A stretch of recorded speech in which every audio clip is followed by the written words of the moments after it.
Qual é o Y-DNA mais comum entre os vênetos? Essa é uma das perguntas aqui, questionamento nos comentários de um seguidor. Aliás, sempre façam os comentários de vocês, peçam novos vídeos a respeito de temas, enfim, complexos também, temas que vocês têm dúvidas. Eu faço questão de gravar um vídeo aqui e trazer para vocês, especialmente você que tem acompanhado bastante o canal Lenguamare. Então, nós vamos falar a respeito disso nesse vídeo, né?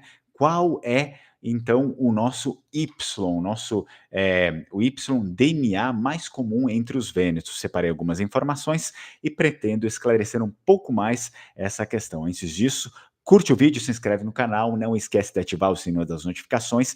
Se quer apoiar o canal Lenguamare, você consegue aí, tem como se tornar membro aqui pelo YouTube, uma ferramenta onde as pessoas conseguem se tornar membro do YouTube para apoiar o canal. É um valor ali baixo, irrisório, e tem sempre conteúdo exclusivo. Inclusive, a maior parte dos vídeos que se tornam públicos, eles primeiro vão lá para os membros assistem, enfim, fazem os comentários, eu respondo, e aí depois eles se tornam públicos. Então, legal, né? Se você quiser dar esse apoio, você tem também em troca isso aqui. Bom, vamos lá. Esta aqui era a pergunta, por curiosidade, qual o Y-DNA mais comum entre os vênetos? Antes de tudo, a gente precisa esclarecer algumas coisas para aquelas pessoas que não sabem muito bem do que a gente está falando. Algumas definições, né? O Y-DNA, ou seja, o DNA do cromossomo Y, ele é um segmento genético transmitido quase exclusivamente de pai para filho, de pai para filho, ao longo das gerações, é claro, né? Então ele é crucial para rastrear coisas, por exemplo, a linhagem paterna direta. Esse aqui é o Y-DNA. Agora, vamos falar sobre haplogrupos. São grandes grupos de pessoas que compartilham um ancestral, digamos, em comum, muito antigo, né? Eles são definidos por mutações genéticas específicas no cromossomo Y e indicam os grandes caminhos migratórios da humanidade. Agora sim, a gente já consegue ir um pouquinho mais para o contexto vêneto. No caso dos vênetos, que a gente sabe são os habitantes lá da região do Vêneto, que hoje é a atual Itália, que pertence à Itália dos dias de hoje, os seus haplogrupos refletem não apenas os antigos vênetos, ou seja, os vênetos que se instalaram lá há 3.000 a quase 3.500 anos atrás, os vênetos antigos da Idade do Bronze, um povo pré-romano. Quem estudou comigo fez a imersão nesse último final de semana que a gente fez no sábado e domingo sobre história e língua vêneta, viu tudo isso daqui, né, dos vênetos antigos. Mas também a influência de outros povos que vieram a posteriori, por exemplo, os próprios romanos, os germânicos, outras migrações aí que moldaram a Península Itálica e, inclusive, né, o norte da Europa. Então, embora assim não haja um único estudo definitivo que isole o Vêneto puro, digamos assim, né?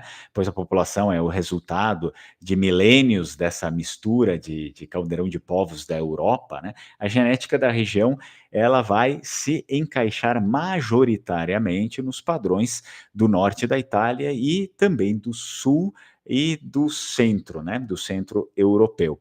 Eu separei uma lista aqui para vocês que vamos ver cada um deles. Então a gente tem o primeiro haplogrupo, que é o R1b, e a origem e a associação dele principal vai estar lá no Paleolítico Europeu, né? O Indo-Europeu Ocidental.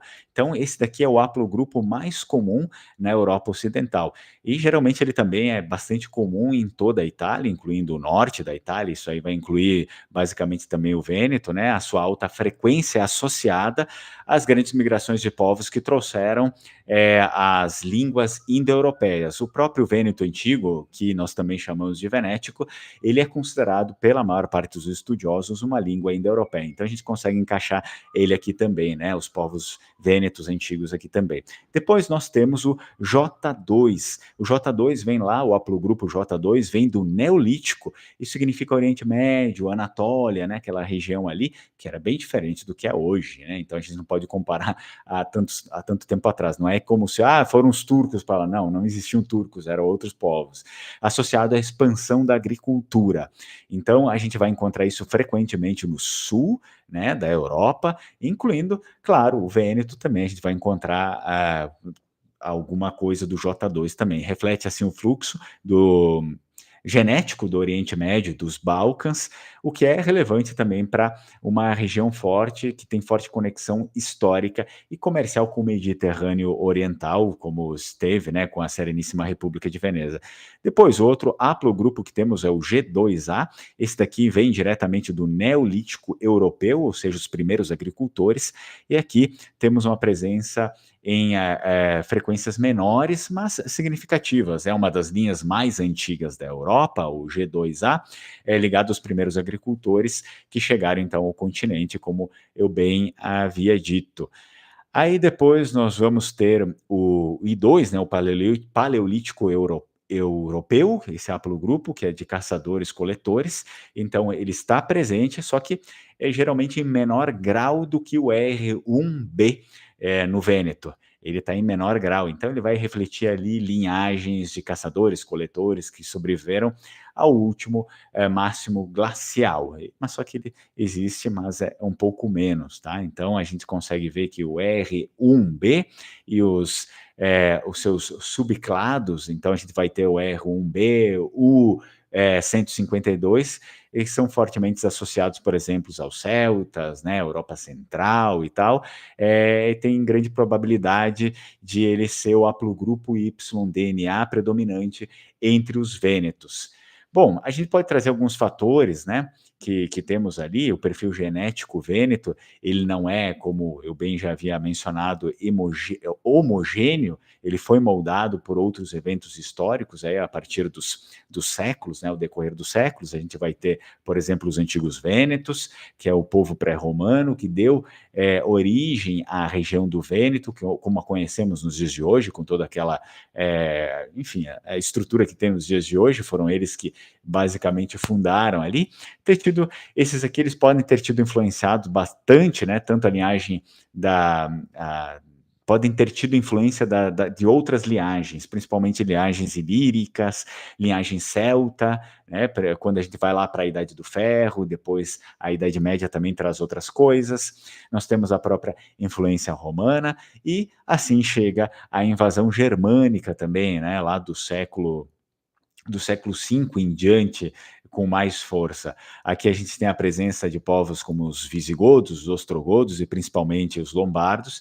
Esses aqui sabemos que estabeleceram reinos, né? Reino no norte da Itália, o que facilita ainda mais entender por que isso, né? E trouxe, obviamente, influências germânicas. E aqui nós temos os subclados do I1 e outros do R1b para o norte da Itália, incluindo o próprio Vêneto. E a influência germânica tende a ser mais notável nas regiões de montanhas, geralmente, né? Sempre nas áreas montanhosas a gente encontra mais influência germânica. Isso não significa que não se encontre em outros lugares, mas nas regiões de montanha mais ainda. E depois nós temos o fator da República de Veneza, que foi uma potência marítima e comercial. Então a República de Veneza manteve um intenso intercâmbio com vários outros povos ali, tanto da Europa como do Mediterrâneo Oriental. Aí inclui a Grécia, também os Balcãs, enfim, né, o Levante ali.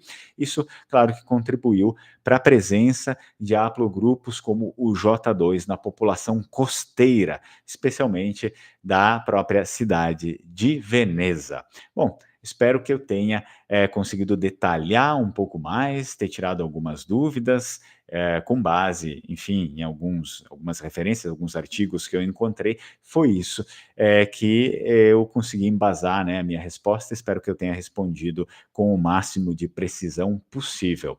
Então, já aproveito, convido você que gostaria de aprender língua vêneta e italiano ao mesmo tempo, né? Isso aqui vai ser uma nova turma que a gente vai começar lá em fevereiro do ano que vem, 2026, uma turma de estudos comparados para aprender ambos os idiomas ao mesmo tempo. Se você tem interesse de fazer parte, vai ser um intensivo. Se você tem interesse em fazer parte, então entra no grupo que está aqui embaixo, está na descrição do vídeo. É só abrir a descrição do vídeo e entrar aí no nosso grupo. Ah, mas como se eu não sei nada, não sei valores, não sei dia, não sei horários? Todo mundo que está entrando nesse grupo aqui vai receber essas informações, tá? Depois eu vou entrar em contato individualmente com cada um e vai receber essas informações, aí a pessoa vê se quer ou não quer, sem nenhum compromisso, mas entra no grupo que está aqui na descrição, eu vou deixar também fixado nos comentários. Relembrando que se você quer reconhecer a sua cidadania europeia, seja ela cidadania italiana, portuguesa, espanhola, entre em contato com a Alma Cidadania, só que diz que está chegando a eles através, né, do canal Lenguamar e você vai receber um bom desconto aí no seu processo também. Muito bem, então nos vemos na próxima. Tchau, tchau. Strucon.